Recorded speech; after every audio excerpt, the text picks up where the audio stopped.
오늘 저는 여러분과 함께 나는 과연 생명으로 부활이 될까라는 제목으로 하나님의 말씀을 나누도록 하겠습니다.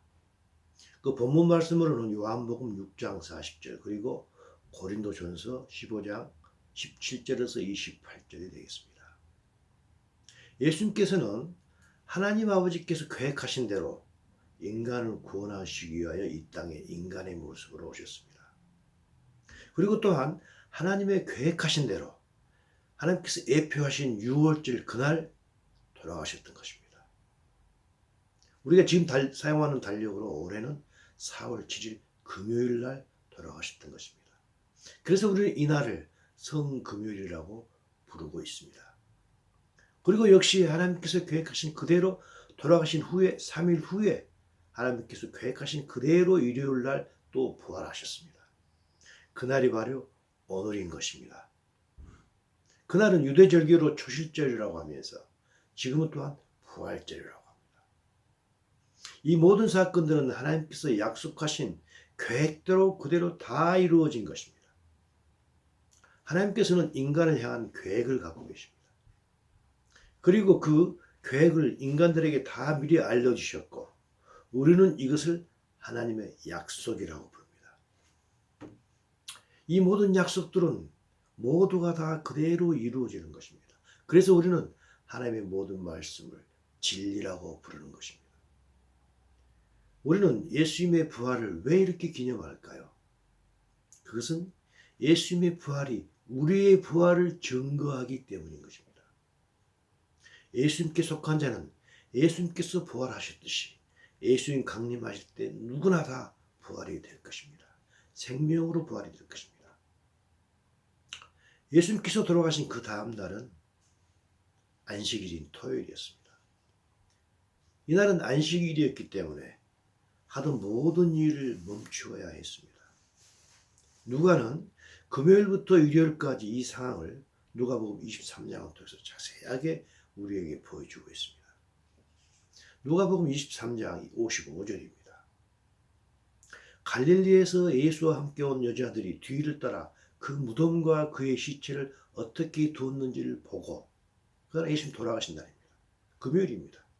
집으로 돌아가서 향품과 향유를 준비하였더라. 그리고 계명에 따라 그 다음 날인 안식일에 쉬었다고 합니다. 그 여자들이 왜 향품과 향유를 준비했을까요? 그건 뭐 두말할 필요도 없습니다. 그것은 예수님을 사랑했고 공경했기 때문입니다. 예수님의 시체에 썩을 것을 대비해서 냄새나지 않도록 향품과 향유를 준비했던 것입니다. 이것은 매우 선한 일입니다. 그들은 매우 선한 일을 했던 것입니다. 그러나 그 일은 결코 잘한 일이었을까요? 아닙니다. 결코 잘한 일이 아니었던 것입니다. 왜 그럴까요? 왜 잘한 일이 아닐까요? 누가복음에서 누가는 무엇을 보여주기를 원했을까요? 이 여자들은 예수님과 매일 함께 있었고 갈릴리에서 예루살렘까지 동행하였지만 그들은 예수님의 부활을 믿지 못했던 것입니다. 예수님께서 부활하여 다시 사신다면 살아있는 사람은 결코 썩지 않기 때문에 향품과 향유가 필요 없는 것 아니겠습니까? 그러나 그 여인들은 죽은 예수님의 몸이 썩어서 냄새날 것을 걱정해서 향품을 준비했던 것입니다. 무슨 의미인가요? 이 여자들은 예수님을 너무너무 사랑했고 공경했지만 예수님의 약속은 믿지 못했던 것입니다. 그 다음 날입니다. 그 다음 날 누가복음 24장 2절입니다.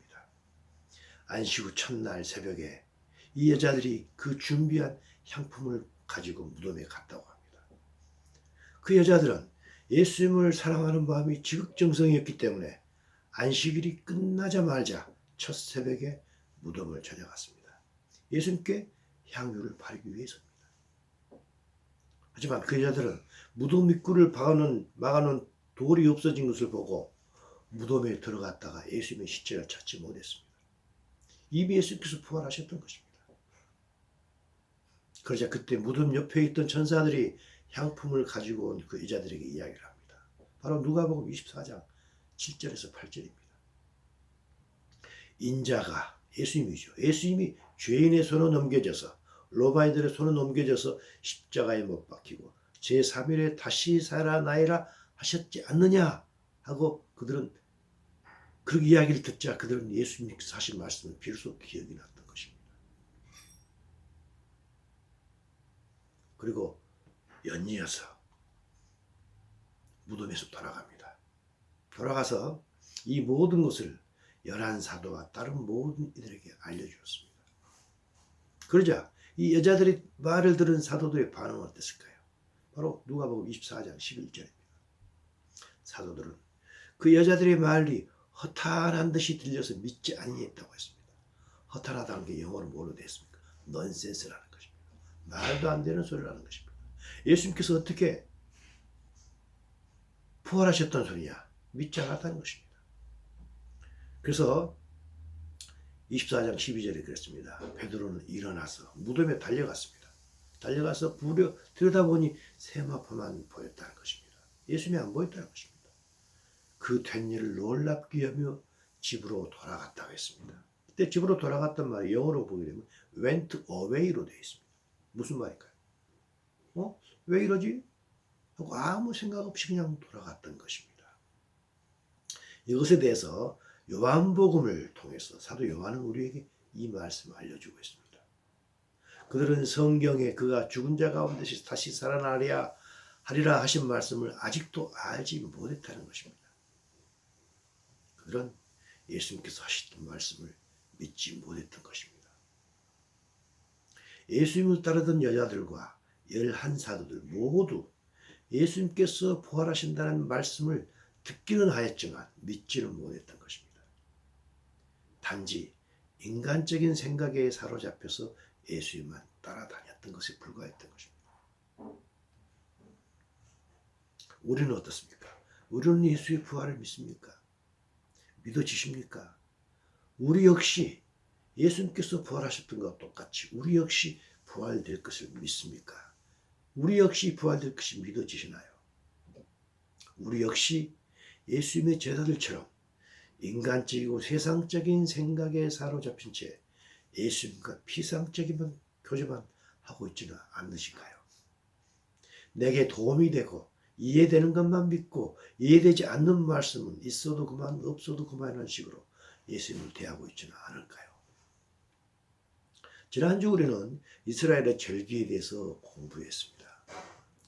봄절기가 그대로 바로 그날 다 역사적 사실로 일어났다는 것을 우리는 알아보았습니다. 6월절 바로 그날 예수님께서 죽으셨고 초실절 바로 그날 예수님께서는 부활되어서 하나님께 첫 열매로 들어졌습니다. 그리고 오순절 바로 그날 예루살렘 교회가 하나님께 첫 열매로 들어졌던 그 역사적 사실을 다 보았던 것입니다. 그렇다면 가을절기 역시 그대로 일어날 것입니다. 가을절기 중 특히 첫절기 나팔절 역시 그대로 이루어질 것을 우리는 믿어야 될 것입니다. 왜 그렇습니까? 하나님 모든 약속은 만물의 창조자이시며 만물을 붙들고 계시고 만물의 주인이신 하나님의 계획이시기 때문입니다. 나팔절 날 예수님께서 우리를 데리고 가시려고 공중 강림하실 것입니다. 그때 우리는 몸이 부활되어 데려감을 당할 것입니다. 왜 그렇습니까? 하나님의 계획이기 때문입니다. 예수님께서는 요한복음 14장 3절을 통해서 이렇게 말씀하셨습니다. 가서 너희를 위하여 거처를 예비하면 내가 다시 와서 너희를 내게로 영접하여 나 있는 곳에 너희도 있게 하리라 라고 예수님께서는 제자들에게 약속하셨던 것입니다. 이것이 언제인가요? 이것이 나팔절 아니겠습니까? 하나님께서는 이사야 선지자를 통해서 이렇게 말씀하셨습니다. 나는 하나님이라. 나 같은 이가 없느니라. 내가 시초부터 종말을 알리며 아직 이루지 아니한 일을 애적부터 보이고 이루기를 나의 뜻이 설 것이니 내가 나의 못 기뻐하는 것을 다 이루리라 하셨던 것입니다.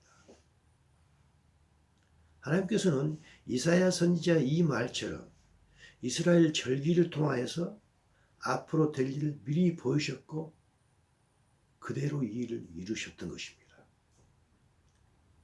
예수님께서는 죽은 지 3일 후에 일요일 날 부활하셨습니다. 죽은 몸이 다시 살아난 것입니다. 이때 막달라 마리아는 사라져버린 예수님을 생각하며 울면서 무덤 밖에 서 있었습니다. 아마도 예수님의 제자들에게 이 사실을 알린 후에 다시 무덤에 와서 서 있던 것입니다. 빈 무덤이지만 예수님께서 계셨던 그 무덤을 떠날 수 없었던 것입니다. 어떻게 해서든지 예수님의 시체를 찾아서 사랑하는 예수님의 시체에 향이라도 부어드리고 싶었던 것입니다.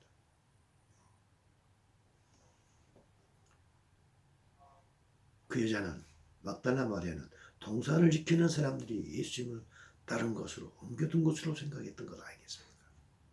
그때 예수님께서 부활하신 예수님께서 혼자서 울고 있는 그 막달라 마리아, 예수님을 그토록 사랑하는 마리아에게 나타나셔서 말씀하십니다. 바로 요한복음 20장 17절 말씀입니다. 이 말씀은 다른 어떤 복음서에도 있지 않은 요한복음에만 있는 유일한 구절입니다. 요한복음 20장 17절입니다. 예수께서 이르시되 나를 붙들지 말라. 내가 아직 아버지께로 올라가지 아니하였노라. 너는 내 형제들에게 가서 이르되 내가 내 아버지 곧 너희 아버지 내 하나님 곧 너희 하나님께 올라간다 하라 하셨다고 했습니다. 예수님께서는 영적인 몸으로 부활하셔서 실제로 하나님 아버지께 올라감으로 첫 열매로 드려졌던 것입니다. 이것을 알고 있는 사도 바울은 고린도 교회에게 이렇게 편지했습니다. 고린도전서 15장 22절입니다. 아담 안에서 모든 사람이 죽은 것 같이 그리스도 안에서 모든 사람이 삶을 얻으리라. 그러나 각각 자기 차례대로 들으니 먼저는 첫 열매인 그리스도시요 다음에는 그가 강림하실 때에 그리스도께 속한 자라고 했습니다. 예수님께서 첫 열매로 부활하시고 예수님을 믿는 자들, 그리스도께 속한 자들은 두 번째, 세 번째 열매로 부활한다는 것입니다. 우리가 세상에 속한 자가 아니고 우리가 우리 자신에 속한 자가 아니고 우리가 그리스도께 속한 자라면 우리는 예수님 공중강림하실 때 부활되어서 하나님 아버지께 드려진다는 것입니다. 예수님께서는 이 땅에 40일 동안 부활하신 후에 계셨습니다. 바로 사도행전 1장 3절을 통해서 누가는 그렇게 이야기합니다. 그가 고난받으신 후에 돌아가신 후에 또한 그들에게 확실한 많은 증거로 친히 살아계심을 나타내서 40일 동안 그들에게 보이셨다고 했습니다. 예수님께서는 부활하신 후에 먼저 하나님 아버지께 올라가셨다가 40일 동안 이 땅에 내려와 계셨습니다. 왜 40일 동안 이 땅에 계셨을까요? 그것은 이 세상에 자신의 다시 살아나심을 부활하셨던 것을 분명하게 드러내셨던 것입니다.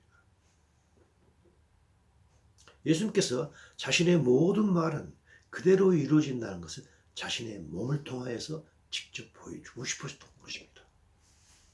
이때 예수님께서는 40일 동안 이 땅에 계시면서도 무엇을 하셨나요? 하나님 나라의 일을 말씀하셨다고 합니다. 예수님의 원하심은 무엇인가요? 예수님께서 이 땅에 내려오신 예수님께서 이 땅에 인간의 모습으로 오신 목적은 무엇인가요? 그것은 하나님 나라라는 그 좋은 소식을 알려주는 것입니다. 이 땅 위에 하나님 나라를 세우신다는 것입니다. 예수님의 부활이 그대로 다 이루어졌듯이 하나님 나라 역시 예수님의 약속이기 때문에 그대로 이루어질 것을 예수님께서는 직접 자기 몸을 통해서 부활을 통해서 말씀하시고 계셨던 것입니다. 하지만 제자들의 원함은 무엇이었을까요? 바로 연이어서 사도행전 1장 6절을 통해서 누가는 우리에게 이야기하고 있습니다. 그들이 모였을 때 예수께 여쭈어 이르되 주께서 이스라엘 나라를 회복하심이 이때니까 라고 질문을 했습니다. 제자들의 관심은 하나님 나라가 아니고 이 땅이었던 것입니다. 제자들은 예수님의 부활에 대한 약속을 안 믿었듯이 하나님 나라에 대한 약속도 안중에 없었던 것입니다. 그렇다면 우리들은 어떨까요? 우리는 과연 하나님의 나라에 대한 예수님의 약속을 믿으면서 교회에 출석하고 있을까요? 부활에 대한 예수님의 약속을 믿으면서 우리는 신앙생활을 하고 있을까요? 무엇 때문에 남들은 이렇게 늦잠을 자고 놀러 다니는 일요일 날 교회에 출석하여 서너 시간을 교회에서 시간을 보내고 있을까요? 무엇 때문에 남들은 쉬는 수요일 날 저녁에 모여서 저희들은 성경 공부를 하고 있을까요? 하나님의 약속은 뒷전이고 열심을 내야 하기 때문에 열심을 내야지 하나님께서 복 주실 것 같아서 종교적이고 기복적인 열심을 내는 것은 혹시 아닐까요? 예수님의 다시 오심을 분명히 믿고 고대하신가요? 이 땅에 세워질 천년왕국을 확신하시는가요? 영원히 이루어질 새하늘과 새 땅을 믿고 우리는 교회에 출석하고 있을까요? 우리의 부활을 믿습니까? 있으면 접고 없어도 그만이라는 그런 생각을 하면서 혹시 신앙생활을 하고 있지는 않습니까? 사도 바울은 고린도전서 15장 19절을 통해서 이 말씀하셨습니다. 만일 그리스도 안에서 우리가 바라는 것이 다만 이 세상의 삶뿐이면 모든 사람 가운데 우리가 가장 불쌍한 자라고 했습니다. 무슨 말인가요? 예수님께서는 이 세상의 삶뿐 아니라 저 세상의 삶에서 그 세상의 삶, 하나님 나라를 통해서 우리에게 정말 큰 복을 주시려고 계획하고 계시는데 우리는 이 세상의 삶만을 위해서 예수를 믿고 하겠다면 너무너무 불쌍한 자라는 것입니다. 왜 그렇습니까? 예수님께서 우리에게 주시려고 하는 그것을 무시하고 살아가고 있기 때문입니다.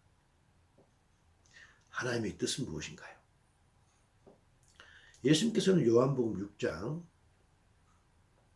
40절을 통해서 이렇게 말씀하셨습니다. 내 아버지의 뜻은 아들을 보고 믿는 자마다 영생을 얻는 이것이니 마지막 날에 내가 이를 다시 살린다고 했습니다. 이때 예수를 보고 믿는 자라고 했을 때 보고 믿는 것이 영어로 이렇게 됐어요. Look to the Son입니다.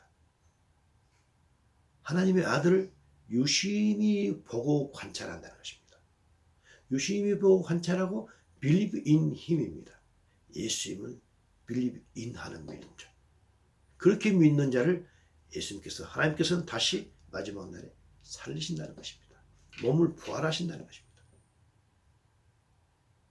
하나님의 뜻은 모든 사람이 예수님을 믿어서 하나님 나라에서 영원히 사는 것입니다. 그렇다면 이때 예수를 믿는다는 것은 구체적으로 무엇을 의미할까요? 응, 나는 알아. 나는 예수를 믿어. 라는 입술로 믿는다고 하는 그런 차원의 가벼운 믿음일까요? 아닙니다. 예수님께서 그건 전혀 아닌 것입니다. 우리에게 구원을 주는 믿음이란 나의 천연적인 생명이 예수님의 생명으로 변하는 진지한 것인 것입니다. 그래서 예수님을 믿는다는 것은 우리의 천연적인 생명이 예수님의 생명으로 바뀌기 때문에 우리가 자연히 예수님을 닮아가는 믿음인 것입니다. 하나님의 뜻은 예수님 말고도 예수님을 닮은 수많은 아들들을 두는 것입니다. 많은 사람이 예수님의 생명을 갖기를 원하는 것입니다. 그 믿음을 원하시는 것입니다. 하나님의 깊은 이 마음을 알았던 바울은 이렇게 말합니다. 로마서 8장 29절입니다. 하나님의 미리 아신 자들을 또한 그 아들의 형상을 본받기 위하여 미리 정하셨으니 이는 그로 많은 형제들 중에서 맏아들이 되게 하려 하심이라 했던 것입니다. 하나님의 뜻은 하나님의 생명을 가진 수많은 아들들과 함께 자신의 왕국에서 영원히 사는 것입니다. 이렇게 함께 살기 위해서 하나님의 아들들은 부활해야 될 것입니다. 예수님의 부활이 의미가 있는 이유는 예수를 믿는 자도 예수님처럼 부활된다는데 그 의의가 있는 것 아니겠습니까? 만약에 예수님만 부활되고 예수님을 믿는 자는 부활이 되지 않는다면 텅 비어있는 하나님의 나라는 무슨 의미가 있겠습니까? 하나님께서는 하나님 나라가 하나님의 아들들로 꽉 차기를 원하시는 것입니다. 그래서 사도 바울은 디모데에게 이런 이야기를 했었죠. 하나님은 모든 사람이 구원을 받으며 진리를 아는 데 이르기를 원하신다고 했던 것입니다. 예수님께서는 매우 믿기 어려운 이야기를 하십니다. 바로 요한복음 5장 28절입니다. 이를 놀랍게 여기지 말라고 했습니다. 이건 매우 믿기 어려운 이야기라는 것입니다. 내가 이런 이야기하다 놀랍게 여기지 말라는 것입니다. 당연하다는 것입니다. 이게 하나님의 계획이라는 것입니다. 무덤 속에 있는 자가, 무덤 속에 있는 다 죽은 자를 이야기합니다. 이 피지컬 라이프가 죽는 자를 이야기하는 것입니다. 무덤 속에 있는 자가 다 그의 음성을 들을 때가 온다는 것입니다. 그럴 때가 a time is coming이라는 것입니다. 그때가 오고 있다는 것입니다. 인간은 누구나 다 무덤 속에 들어갑니다. 그런데 무덤 속에 있는 모든 사람이 예수님의 음성을 들을 때가 온다는 것입니다. 그래서 연이어서 5장 29절에 이 말씀을 하십니다. 선한 일을 행한 자는 생명의 부활로, 악한 일을 행한 자는 심판의 부활로 나온다고 했습니다. 무슨 말인가요? 인간이란 누구나 다 물리적으로 죽는데 모든 사람이 선한 일을 행한 사람이나 악한 일을 행한 사람이나 모든 죽은 사람들이 다 부활된다는 것입니다. 다 살아난다는 것입니다. 선한 자든 악한 자든 모두가 다 부활돼서 영원히 산다는 것입니다. 그러면서 선한 일을 행한 자는 생명으로 부활된다고 했습니다. 그렇다면 하나님 보시기에 선한 일을 행한 자는 누구일까요? 무슨 일을 행하는 사람이 하나님 보시기에 선한 자일까요? 불교에서 말하는 착한 자일까요? 물론 그것도 포함이 될 것입니다. 하지만 성경에서 말하는 선한 자는 우리가 흔히 말하는 착한 자와 근본적으로 다른 것입니다. 하나님 보시기에 선한 자는 첫째로 하나님의 아들인 예수님을 믿는 자입니다. believe하는 자입니다. 이때 믿음이라 하나님께서 우리에게 은혜로 선물로 주신 믿음입니다. 왜 하나님께서 선물로 주실까요? 은혜로 주신 것일까요? 그것은 인간이란 이 땅에 오신 인간 예수님을 구세주로 믿을 수 없기 때문입니다. 그래서 하나님께서는 우리에게 이 믿음을 넣어주신 것입니다. 선물로 넣어주셨던 것입니다. 우리가 믿고 싶다고 해서 믿어지는 게 아닌 것입니다. 믿을 수 없는 것입니다. 어떻게 인간 예수를 우리를 구원자라고 믿을 수 있습니까? 그렇기 때문에 하나님께서는 이것을 우리에게 선물로 우리 마음속에 넣어주신 것입니다. 따라서 이때 믿음이란 믿어지는 믿음인 것입니다. 일단 이 믿어지는 믿음을 가져야 됩니다. 하지만 이것이 다가 아닙니다. 이것은 이제 시작에 불과한 것입니다. 이 믿음은 하나님께서 우리에게 주신 믿어지는 믿음은 다음 단계를 위하여서 하나님께서 선물로 주신 것입니다. 다음 단계는 무엇일까요? 이 빌리브의 믿음에 인이라는 전치사가 추가되는 믿음, 다시 말해서 빌리브 인의 믿음이 필요한 것입니다. 그래서 성경에서 말하는 믿음이란 빌리브 인의 믿음인 것입니다. 이 빌리브 인의 믿음은 하나님에 의해서 주어진 빌리브의 믿음에 자신의 의지가 추가된 믿음인 것입니다. 이 믿음을 가진 자가 예수님을 닮아가게 됩니다. 즉 잃어버린 하나님의 모양과 형상을 우리가 의지를 통해서 또한 하나님의 성령의 인도하심을 따라서 회복해가는 자, 그 자가 선한 자인 것입니다. 이 사람은 포도가 가지에 붙어 있듯이 예수님의 진액을 빨아들여서 예수님의 일부가 되고 자신은 없어지는 그런 사람인 것입니다. 이 사람이 선한 일을 행한 자이며 이 사람이 하나님의 뜻을 행한 자입니다. 그리고 이 사람이 하나님께 순종한 자이며 이 사람이 하나님의 생명을 가진 자이고 이 사람이 좁은 길을 걷는 사람일 것입니다. 예수님께서는 산상수훈, 특히 마태복음이죠. 7장 14절을 통해서 이렇게 말씀하셨습니다.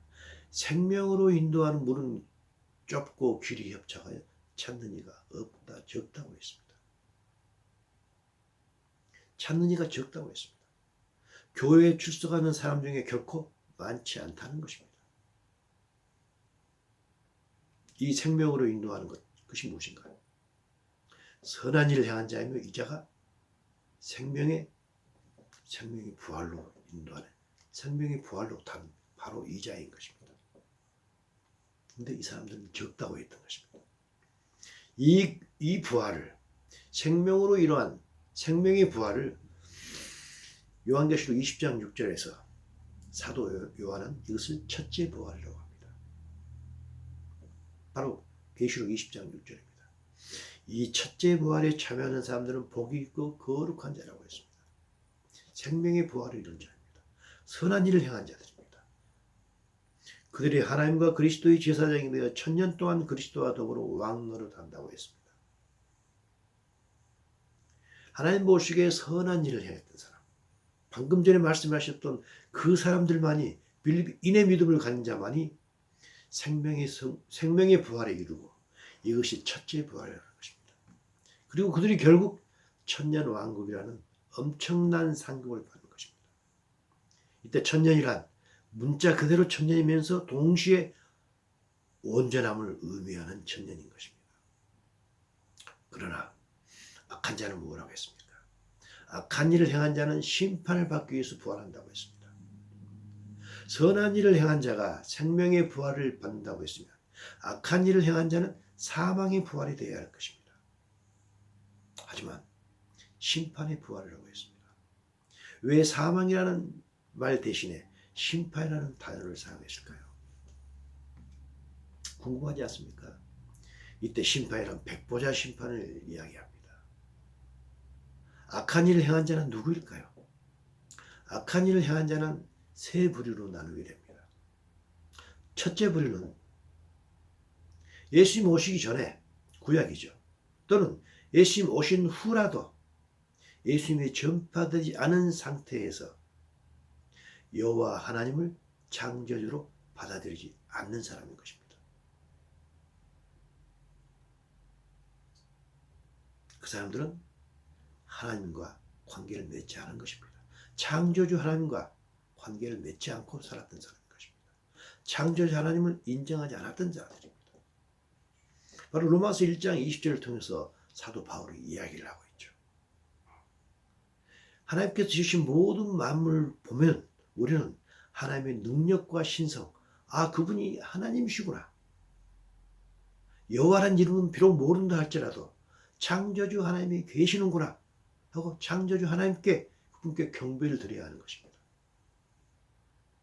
그런데 많은 사람들은 만물을 보면서도 창조주 하나님을 인정하지 않는 사람들이 있었던 것입니다. 그들은 핑계하지 못할 것입니다. 그들에 대해서 하나님께서는 1장 18절을 통해서 사도 바울이 이야기합니다. 하나님의 진노가, 이때 진노는 무슨 진노인가요? 바로 요한 계시록에 있는 백보자 심판에 있는 진노인 것입니다. 진노가 진리를 막는 사람들. 진리란 게 뭔가요? 하나님이 계시다는 것. 하나님께서 창조를 하셨다는 것. 빅뱅 이론이 아닌 하나님께서 창조를 하셨다는 그 창조론을 믿는 자인 것입니다. 근데 진리를 막는 사람들에게는 하나님께서 반드시 백보자 심판을 통해서 엄청난 진노를 내린다는 것입니다. 그래서 이 자들은 영원한 사망에 이르게 됩니다. 이들은 영원히 하나님과 떨어져서 사는 것입니다. 왜 그렇습니까? 그들은 하나님을 인정하지 않았기 때문입니다. 둘째로 악한 자는 누군가요? 그것은 하나님의 아들인 구주 예수의 이름은 들었지만 예수님을 구주로 받아들이지 않은 채 다른 무엇인가를 구원자로 여기면서 살아가는 사람입니다. 아마도 이들은 전 인구의 80%는 될 것입니다. 이 자들도 사망에 이르게 됩니다. 이들 첫째 부류와 둘째 부류 역시 모두가 다 부활되어서 심판으로 부활되어서 예수님의 북고자의 심판을 받게 됩니다. 결국 이들은 두 부류는 영원히 꺼지지 않는 불못에 던져져서 하나님의 안 계신 그곳에서 영원히 살게 되는 것입니다. 그게 바로 계시록 20장 15절 말씀입니다. 누구든지 생명책에 기록되지 못한 자는 불못에 던져지라는 것입니다.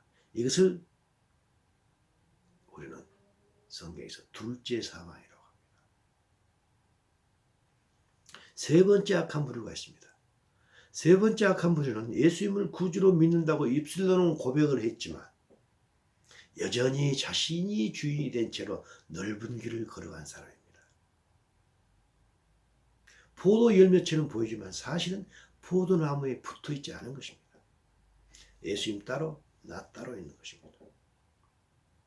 예수를 믿기는 믿었지만 예수님을 구원자로 믿지 않고 이 땅에서 복받기 위하여 예수님을 믿는 자는 그런 거짓된 고백을 한 것입니다. 이들은 종교생활에 매우 적극적입니다. 그럴듯하게 보이는 것입니다. 이 땅에서 복받기 위해서 종교생활을 열심히 하는 것입니다. 그들은 자신을 속이는 것입니다. 주여 주여 하지만 사실은 예수님을 주로 모시지 않고 자기 자신이 주가 되어서 살아가는 자들입니다. 그들은 자신을 속이는 자이며 외식하는 자입니다. 이들에게서는 예수님을 닮은 모습이 거의 보이지 않습니다. 그들은 결국 첫째 부활에 생명의 부활에 참여하지 못합니다. 그래서 그들은 천년왕국이라는 커다란 상급을 받지 못합니다. 바로 그들이 누군가요? 고린도전서 3장 15절에서 사도 바울이 이야기했던 그런 자들입니다. 공적이 불타는 것입니다. 해를 받는 것입니다. 로스입니다. 공적이 불타버린 것입니다. 자신은 구원을 받되 불 가운데 받은 것 같은 그런 부끄러운 구원을 받는 것입니다. 그들이 입술로라도 예수님을 믿는다고 했기 때문에 만약에 그들의 이름이 생명록에 그들의 이름이 있다면 그리고 행위록으로 심판하여서 그들이 어찌됐든 진정으로라도 그들의 행동은 정말 너무 인간적인 것이었지만 그래도 마음 한구석에 예수님을 구주로 믿었던 그것이 어떤 근거가 있다면 그들은 하나님께서 그들의 중심을 살펴보아서 새하늘과 새 땅에 들어갈 수는 있을 것입니다. 마태복음 7장 방금 이전에 이야기했던 그 장입니다. 산상수훈에서 그랬죠. 좁은 문으로 들어가라. 멸망으로 인도하는 문은 크고 그 길이 넓어 그리로 들어가는 자가 많다고 했습니다.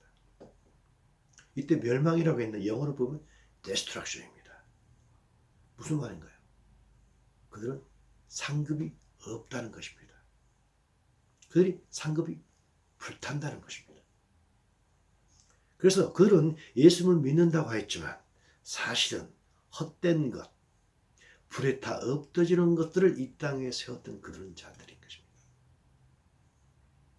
많은 기독교인들은 이 문을 통과한다는 것입니다. 그 길이 넓기 때문입니다. 지옥으로 간다는 의미는 아닌 것입니다. 이 말씀은 안 믿는 자들에 대한 말씀이 아니고 믿는 자들에 대한 이야기입니다. 그런데 그들은 그리로 들어간 자가 많다는 것입니다. 교회 다니는 수많은 사람들 중에 수많은 사람들이 이 문으로 통과한다는 것입니다. 그들의 상급이 없는 것입니다. 그들이 예수님을 믿기는 하되 그들의 믿음이 빌리비인의 믿음이 아닌 빌리비의 믿음인 것입니다. 하나님께서는 이 믿음을 가진 자들을 악한 자라고 부르십니다. 왜 악한 자일까요? 그들은 하나님께서 주셨던 그 선물, 믿어지는 믿음이라는 하나님께서 은혜를 주신 그 믿음이라는 그 선물은 받기는 받았는데 그 다음 단계에 들어가는 우리가 해야 될 인의 믿음을 갖지 않았기 때문입니다. 선물만 받았지 그것을 끝내버렸기 때문입니다. 그래서 하나님께서는 그들을 악한 자라고 부르신 것입니다. 예수님께서는 죽은 나사로를 살리셨습니다. 죽은 지 4일이 지나서 썩은 냄새가 나는 나사로를 부활시켰던 것입니다. 이 사건은 왜 나타나셨을까요? 왜 성경에 이것이 나타났을까요? 이 사건은 죽을 우리도 예수님께서 다시 살릴 것을 미리서 보여주신 것입니다. 사실 물리적인 죽음이란 예수님 보시기에는 잠깐 자는 것에 불과한 것입니다. 요한복음 11장 11절을 통해서 이렇게 말씀하셨죠. 우리 친구 나사로가 잠들었도다. 그러나 내가 깨우러 가노라. 예수는 그의 죽음을 가리켜 말씀하신 것이나 그들은 잠들어 쉬는 것을 가리켜 말씀하신 줄로 오해했던 것입니다. 우리 모두는 잠이 들 것입니다. 잠깐 잠이 들 것입니다. 하지만 예수님께서는 예수님을 구주로 믿는 자는 생명의 부활로 다시 깨우시는 것입니다. 우리가 선한 일을 한다면 우리가 아닌 예수님께서 우리를 다시 깨우실 것입니다. 따라서 생명의 부활이 일어나는가 안 일어나는 것은 예수님께 달린 것이 아닙니다. 우리에게 달린 것입니다. 우리가 자격이 된다면 예수님께서는 우리를 깨우실 것입니다. 결론을 내도록 하겠습니다. 하나님은 누구의 하나님이실까요? 물론 하나님께서는 만물을 창조하신 만물의 주인이십니다. 하지만 마가복음을 통해서 이 말씀을 하셨습니다. 하나님은 죽은 자의 하나님이 아니고 산 자의 하나님이시라. 너희가 크게 오해했다고 하십니다. 무슨 말인가요? 하나님은 산 자의 하나님이십니다. 산 자는 어떤 자인가요? 하나님 보시기에 산 자는 예수님을 믿어서 영적으로 살아있는 자를 이야기합니다. 영적으로 살아서 그리고 영적으로 살았고 영적으로 깨어서 하나님과 계속해서 올바른 관계를 맺어가는 자를 하나님께서 산 자로 부르신 것입니다. 하나님은 이런 사람의 하나님이시라는 것입니다. 하나님께서는 이런 자, 이런 산 자가 비록 물리적인 생명이 죽더라도 다시 살려줄 것입니다. 하나님은 이런 산 자의 하나님이시고 동시에 선한 일을 행한 자의 하나님이신 것입니다. 예수님께서 우리를 데리러 오실 때 우리를 깨어나게 하시고 영적으로 부활시켜서 우리를 하나님이 계신 곳으로 데려갈 것입니다. 바울은 우리에게 이런 권면을 합니다. 에베소 5장 14절입니다. 잠자는 자여 깨어서 죽은 자들 가운데서 일어나라. 그리스도께서 너에게 비추시라고 하셨습니다.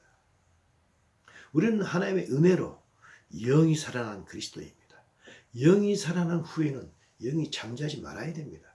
영이 늘 깨어서 하나님과 올바른 관계를 맺고 살아야 되는 게 바로 그리스도인이라는 것입니다. 그럴 때 우리가 비록 죽는다 할지라도 우리의 죽음에서 깨어나게 하셔서 첫째 부활에 참여하게 한다는 것입니다. 이 사람이 지혜 있는 자이며 이 사람이 세상 수에 취하지 않는 자이며 이 사람이 성령으로 충만한 것입니다. 여러분은 영이 살아나서 하나님을 알게 되었고 하나님의 나라가 보이는 자입니다. 이제는 보이는 그 하나님 나라를 확신하고 갈망하여 살아가야 될 것 아니겠습니까? 하나님과 깊은 관계를 맺으며 살아가야 될 것 아니겠습니까?